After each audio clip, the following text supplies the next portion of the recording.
नमस्कार मित्रों, मेरा नाम है एडवोकेट जिनेश सोनी और मैं हूं आपका legal mentor. And being a legal mentor it is my legal duty कि आपको लीगली एजुकेट करना, लीगल पर्सपेक्टिव्स क्या हैं उसके बारे में बताना, उसका प्रैक्टिकल इम्प्लीकेशंस क्या हैं उसके बारे में अपडेट करना।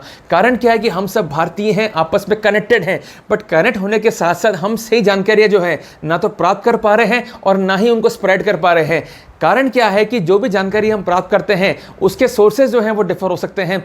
कुछ जने बुक से इन्फॉर्मेशन ले रहे हैं, उसको अपडेट कर रहे हैं, कुछ जने सोशल मीडिया से इन्फॉर्मेशन लेके अपडेट कर रहे हैं और कुछ लोग न्यूज़ चैनल से इन्फॉर्मेशन लेके जो है अपडेट कर रहे हैं। तो यहाँ पर एक ऑथेंटिक फिल्टर्ड इन्फॉर्मेशन हम तक पहुँचे ताकि हम ऑफेंस के बारे में, पेनल्टी के बारे में और एग्जिस्टिंग लॉ के बारे में जानकारी प्राप्त कर सकें। जिस कारण हमारी टीम ने एक लॉ लेक्चर सीरीज बनाई है जिसका नाम है Soni arena law lecture series, जिसको काफ़ी लंबे टाइम से आप लोग पसंद कर रहे हैं। जिस कारण हम हर पर्सपेक्टिव में ये प्रयास करते हैं कि कानून की रिसेंट जानकारियां या एग्जिस्टिंग कानून के बारे में जानकारियां आप तक टाइमली जो है वो पहुंचे। दोस्तों, अभी तक आपने मेरा चैनल सब्सक्राइब नहीं करा है तो इसको आप सब्सक्राइब कर लें, बेल आइकन पे जो है क्लिक कर लें, और यदि आप इस वीडियो को फेसबुक पे सुन रहे हैं तो आप मेरे पेज पे जाकर लाइक बटन को जो है प्रेस करें ताकि एग्जिस्टिंग वीडियो जो है आप सुन सकें और इसके अलावा नए टॉपिक्स पर जो हम वीडियो बनाएंगे वो जल्द से जल्द आप तक जो है वो पहुंच सकें। दोस्तों, शुरू करते हैं आज का सब्जेक्ट।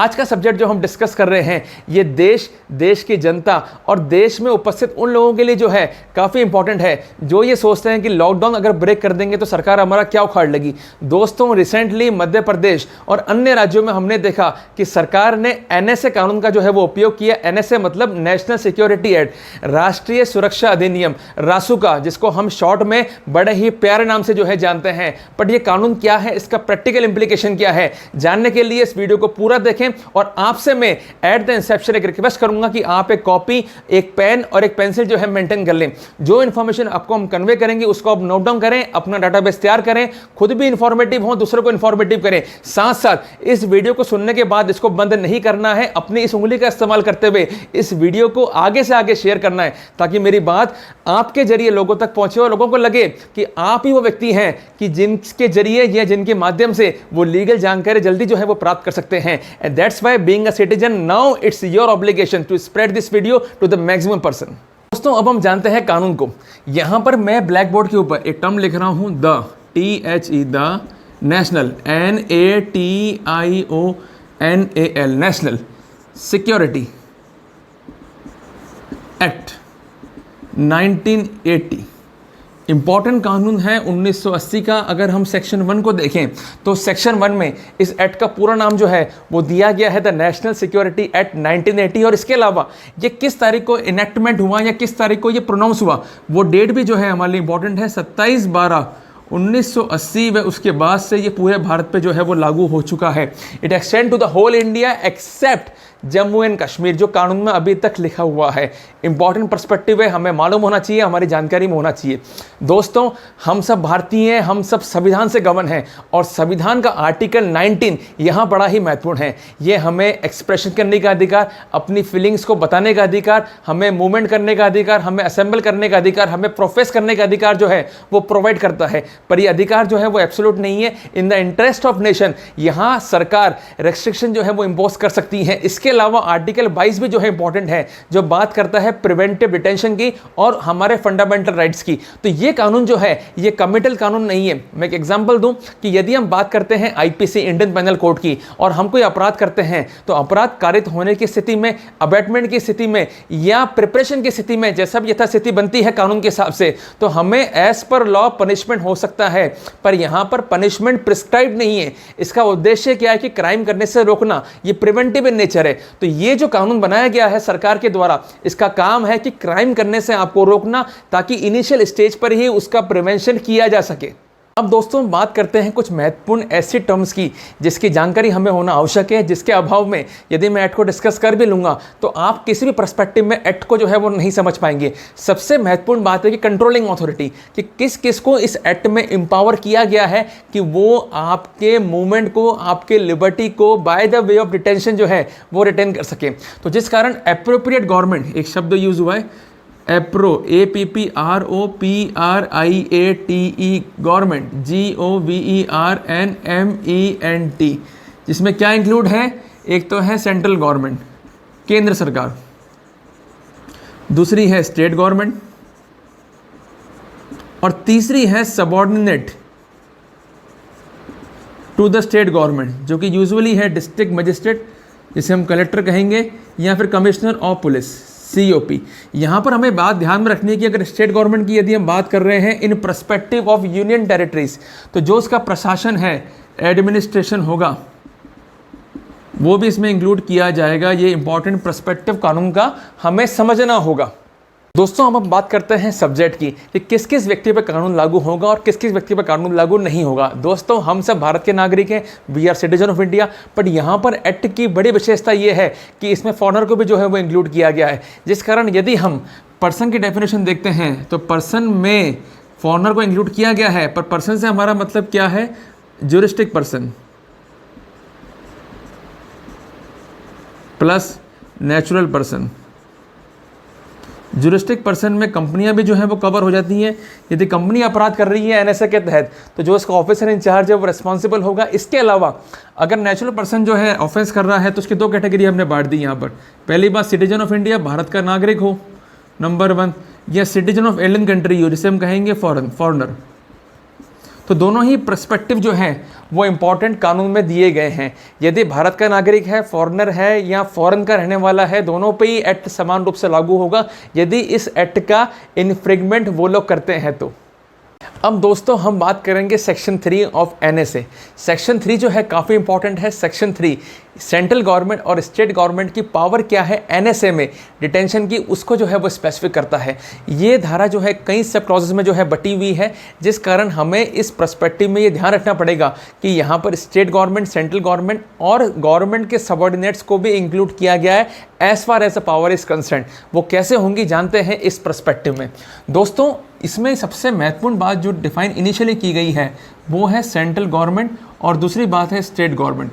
अगर सेंट्रल गवर्नमेंट और स्टेट गवर्नमेंट सेटिस्फाई हैं कि डिटेंशन ऑर्डर पास करना है, तो डिटेंशन ऑर्डर वो पास कर सकते हैं, बट किस पर्सपेक्टिव में, कि देश की सिक्योरिटी इंपॉर्टेंट है, देश का डिफेंस और देश के फैमिलियर रिलेशनशिप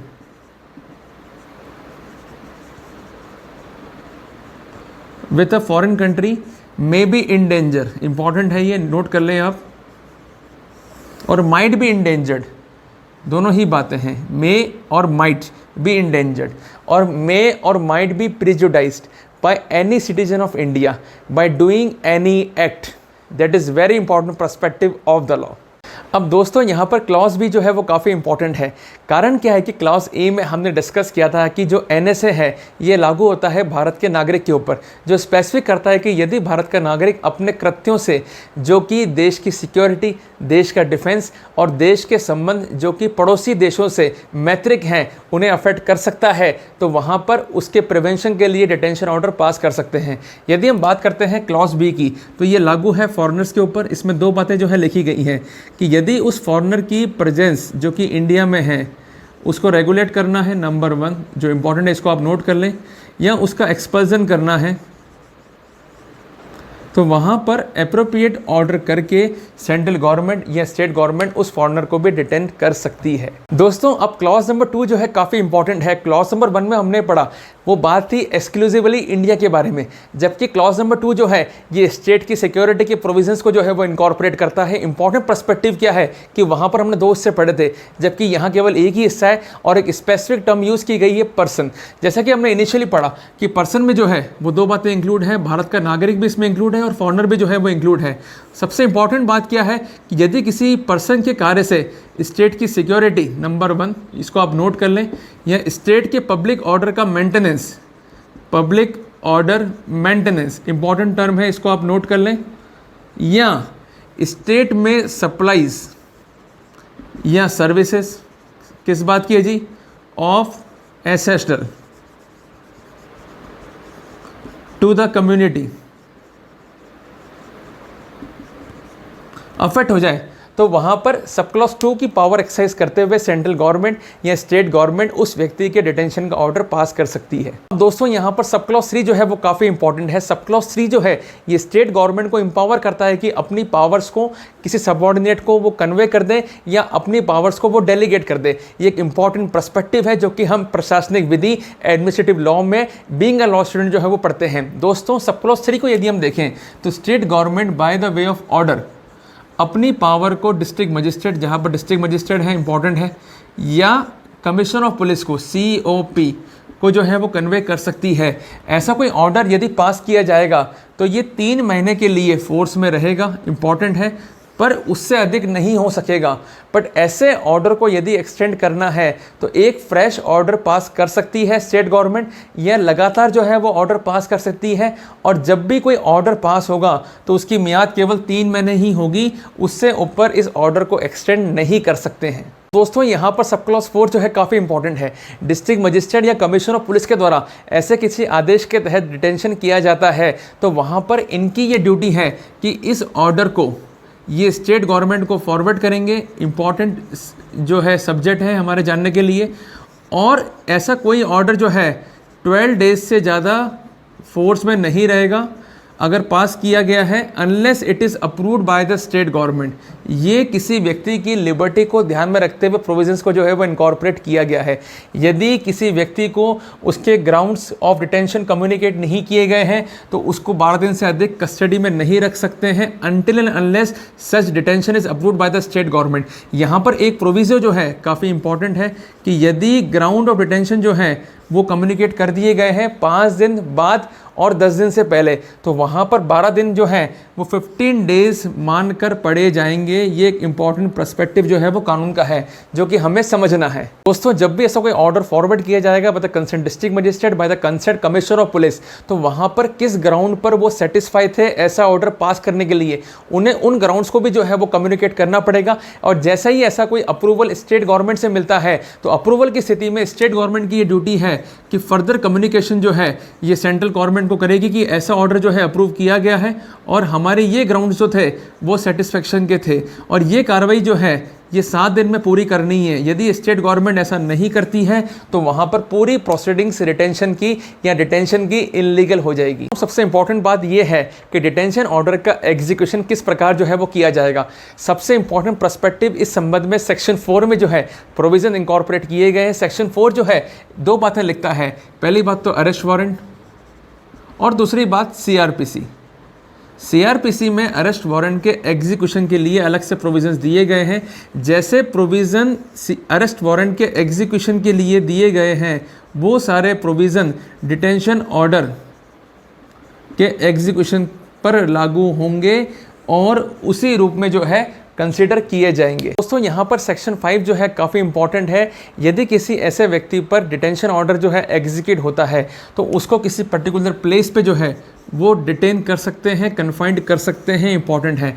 यहाँ पर ट्रांसपोर्ट के प्रोविज़न भी जो है सेक्शन 5 में इंकॉर्पोरेट किए गए हैं। यदि उस व्यक्ति को एक स्टेट से दूसरे स्टेट में ट्रांसपोर्ट किया जाता है तो इम्पॉर्टेंट थिंग इज़ दैट कि स्टेट गवर्नमेंट का जो है वो ऑर्डर यहाँ पर रिक्वायर्ड है।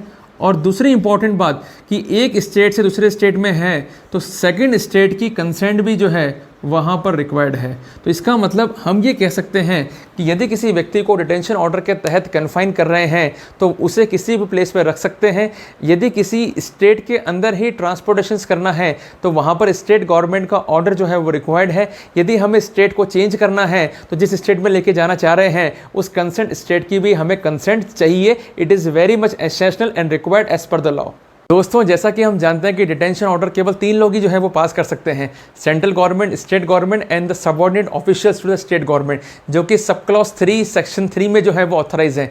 यदि ऐसा कोई ऑर्डर पास हो गया जिस पर ये ऑर्डर एग्जीक्यूट होना है वो नहीं मिलता है, एब्सकॉन्ड हो गया या ऑर्डिनरी कोर्स में नहीं मिल पा रहा है, तो क्या प्रक्रिया अपनाई जाएगी, जो कि सेक्शन 7 में जो है वो लिखी गई है, डिफाइन की गई है। सेक्शन 7 ये कहता है कि जिस पर डिटेंशन ऑर्डर जो है वो एग्जीक्यूट होना है वो नहीं मिलता है तो वहाँ पर सबसे पहले इसकी एक रिपोर्ट तैयार की जाएगी राइटिंग के अंदर। नंबर 1 इसको नोट कर लें।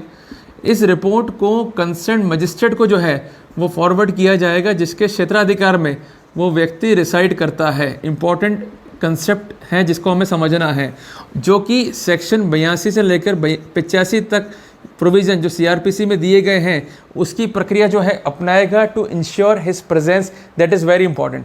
दूसरी बात, ऐसा ही प्रोक्लेमेशन या ऐसा एक ऑर्डर जो है वो ऑफिशियल गैजेट में पब्लिश किया जाएगा और उसमें टाइम को और प्लेस को जो है वो स्पेसिफिक किया जाएगा। यदि उस टाइम पर प्लेस पर व्यक्ति अपीयर नहीं होता है और सब्सिक्वेंट अपीयर होता है और उसके पास कोई सफिशिएंट कॉज नहीं है तो वहाँ पर उसका कार्य एक दंडनीय अपराध होगा, जिसके लिए उसे 1 वर्ष का कारावास और फाइन दोनों हो सकते हैं। पर सबसे इंपॉर्टेंट बात है कि सीआरपीसी में किसी बात के होते हुए भी ये ऑफेंस जो है वो कॉग्निजेबल है, जो कि एक इंपॉर्टेंट पर्सपेक्टिव है। तो सेक्शन 8 जो है काफ़ी इंपॉर्टेंट है। यहाँ पर ये स्पेसिफिक करता है कि जिन ग्राउंड्स पर आपको डिटेन किया गया है उन ग्राउंड्स को आपको कम्युनिकेट करना है ताकि आप ये जान सकें कि वो क्या ग्राउंड्स है। इसके अलावा आपको एक अपॉर्चुनिटी भी दी जाएगी कि so that you can make an representation against the detention to the concern government. और तीसरी इंपॉर्टेंट बात, जो ये कानून ऑब्लिगेशन इंपोज करता है कि ऐसे किसी भी फैक्ट्स को बताने के लिए अथॉरिटी बाउंड नहीं है जिससे पब्लिक इंटरेस्ट अफेक्ट हो सकता है। तो यदि हम सेक्शन 8 को देखें तो यहाँ पर 3 पार्ट जो है वो कर दिए गए हैं, sub clause 1 and sub clause 2, और सब क्लॉज 1 के भी जो है वो 2 हिस्से कर दिए गए।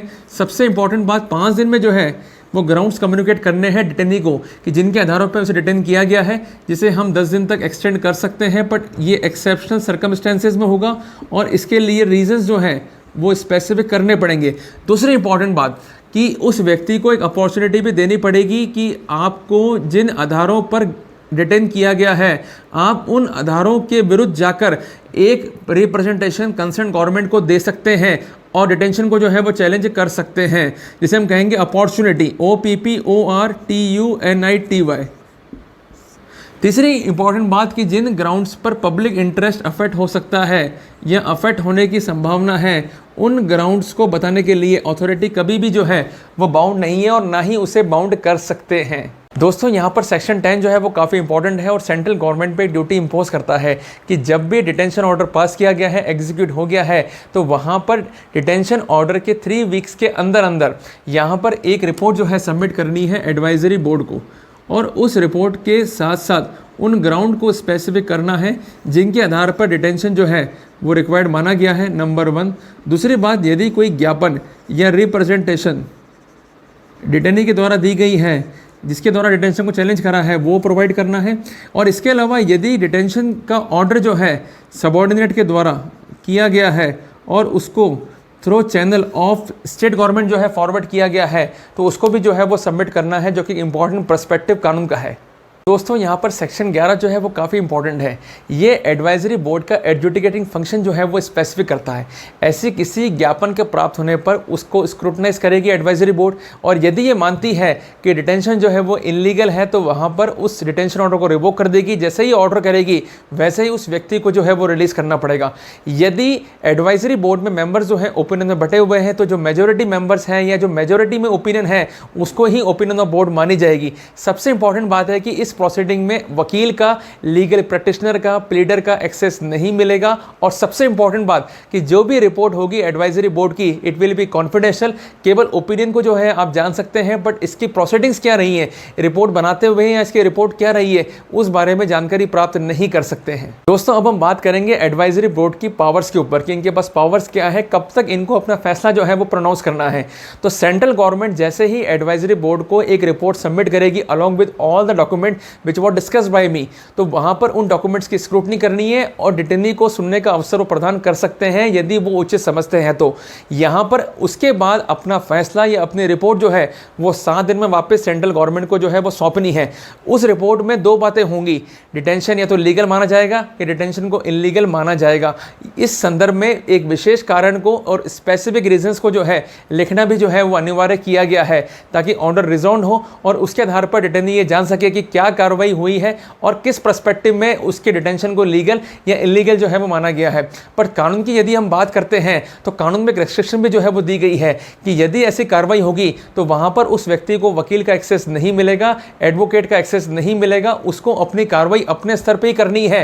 बट जो भी रिपोर्ट एडवाइजरी बोर्ड की होगी उसको वो नहीं पढ़ सकता है, केवल ओपिनियन को जो है वो जान सकता है। इसके अलावा यदि फैसला करते हुए या रिपोर्ट तैयार करते हुए एडवाइजरी बोर्ड के मेंबर मेंबर्स की ओपिनियन जो है वो डिफर है तो मेजोरिटी ओपिनियन जो है वो प्रिवेल करेगी और उस मेजोरिटी ओपिनियन को बोर्ड की ओपिनियन जो है वो कंसीडर की जाएगी, जो कानून का इंपॉर्टेंट पर्सपेक्टिव है। और इस संबंध में सेक्शन 11 में जो है प्रोविजंस को इंकॉर्पोरेट किया गया है। दोस्तों, अगर एडवाइजरी बोर्ड अपनी रिपोर्ट में ये मानता है कि डिटेंशन जरूरी था, डिटेंशन के सफिशिएंट ग्राउंड्स जो है वो फाइल पर मौजूद है, तो वहाँ पर सेंट्रल गवर्नमेंट आपको डिटेन कर सकती है for the period it think fits.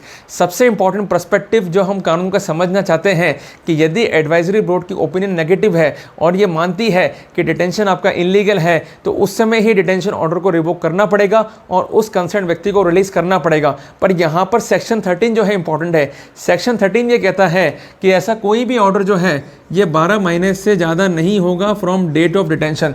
जिस दिन डिटेन किया गया है उस दिन से 12 महीने से अधिक आपको डिटेन नहीं कर सकते हैं, even by the opinion given by the central government और द स्टेट गवर्नमेंट और बाय द एडवाइजरी बोर्ड। तो कुल मिला के नटशल में हम देखते हैं कि यदि किसी व्यक्ति को डिटेन कर लिया गया है तो सबसे इंपॉर्टेंट बात जो कानूनी प्रक्रिया है उसके साथ साथ जिस दिन उसको डिटेन किया गया है उस दिन से 12 महीने तक उसको डिटेन कर सकते हैं, उससे अधिक किसी भी पर्सपेक्टिव में उसको डिटेन नहीं कर सकते हैं। यदि करते हैं, ऐसा ऑर्डर पास करते हैं, then it would be an illegal order.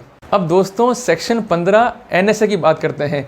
ये उस तरह से ही है जिसे कोर्ट हमें बेल पर छोड़ती है। अगर कोई ऑर्डर ऑफ डिटेंशन फोर्स में है और सेंट्रल गवर्नमेंट चाहे तो हमें विद कंडीशन और विदाउट कंडीशन जो है वो प्री मैच्योर रिलीज के ऑर्डर कर सकती है। यदि ऐसा कोई ऑर्डर गवर्नमेंट करती है तो वहाँ सेंट्रल गवर्नमेंट या एप्रोप्रिएट गवर्नमेंट चाहे तो बाउंड भी ले सकती है। इसके अलावा सिक्योरिटी फंड्स के लिए भी कह सकती है। और इसके अलावा यदि कोई स्पेसिफिक टाइम और प्लेस उस ऑर्डर में लिख दिया गया है वाइल मेकिंग द रिलीज कि आपको इस टाइम में इस प्लेस पर सरेंडर होना है, तो वहाँ पर उस व्यक्ति का ये कर्तव्य है कि उस बॉन्ड में लिखी बातों को या उस अंडरटेकिंग को जो है वो फॉलोअप करे, उसे कंप्लाई विद करे। यदि वो कंप्लाई विद नहीं करता है, उसका विलफुल ब्रिज करता है, तो वहाँ पर 2 ईयर इम्प्रिजनमेंट तक उसे हो सकता है। इसके अलावा यदि कंडीशंस जो कि बॉन्ड में लिख दी गई हैं उसको ब्रिच आउट करता है तो ऐसा बॉन्ड जो है वो फॉरफिटेड होगा और जो प्रोविजन पेनल्टी के हैं उस पर्सपेक्टिव में, उस बॉन्ड के पर्सपेक्टिव में जो है वो लागू होंगे।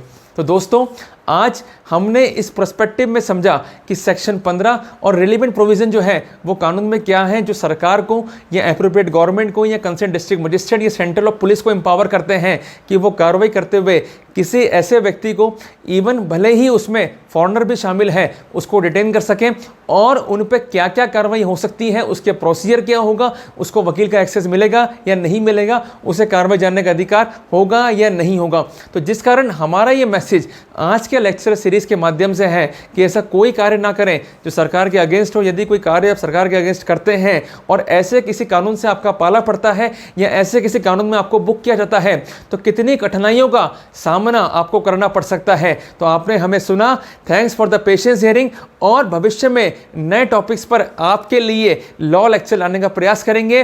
दोस्तों, इसके अलावा मेरा एक रिक्वेस्ट और है आपसे कि आप इस वीडियो को अधिक से अधिक शेयर करें, लोगों तक इंफॉर्मेशन को पहुंचाएं, अपने आप को भी इंफॉर्मेटिव करें, दूसरों को भी इंफॉर्मेटिव करें। इन्हीं शब्दों के साथ आज का सीरीज हम खत्म करते हैं। जय हिंद, जय भारत।